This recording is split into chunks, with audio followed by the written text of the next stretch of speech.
Today I'm with Linda Fujioka. Mrs. Fujioka was living in Montebello when the attack on Pearl Harbor occurred on December 7, 1941.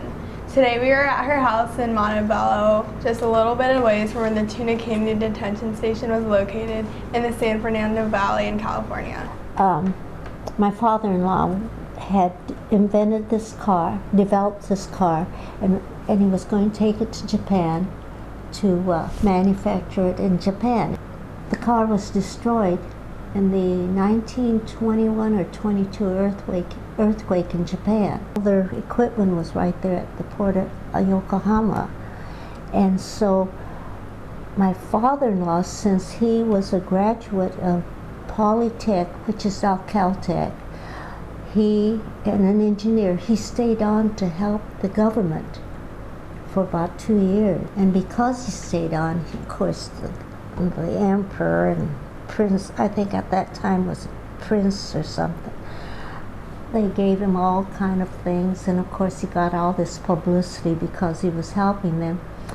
And so when he came, and then so when Pearl Harbor came along, they picked him up right away because he had that connection. Mm-hmm.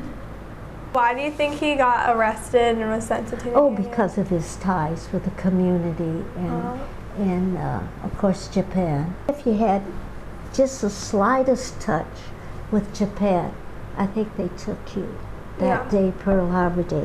When they were taken away, everything was done so secretly, you know, and they eventually found out he was at Tuna Canyon. Mm-hmm. And then that was when we were allowed to visit him. Remember how dark and gloomy it was. Mm-hmm. Overcast and dark and gloomy every time we went. How many times did you go visit? At least twice. Uh-huh. Yeah. So do you remember what the camp looked like or the atmosphere besides it being dark and gloomy? There was guards around to keep us from getting too close or whatever.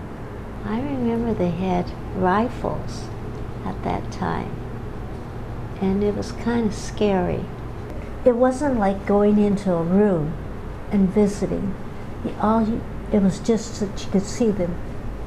We would just stand along the fence, and then certain ones would come out, and you say, "Oh, there he is," and they'd gather around.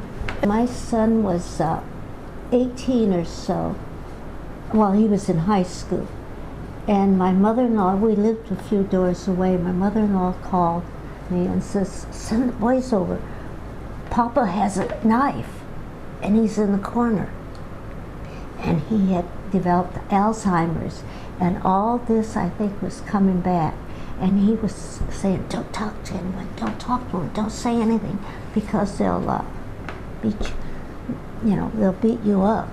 So we figured, because we'd ask him all kind of questions, and he would just laugh and just wouldn't say anything about what happened to him. Mm-hmm. And that was the way with all the East Bay men that were in. So they say they weren't mistreated, but I think they were. So why do you think it's important for the younger generations to learn about Tuna Canyon? Because they have to remember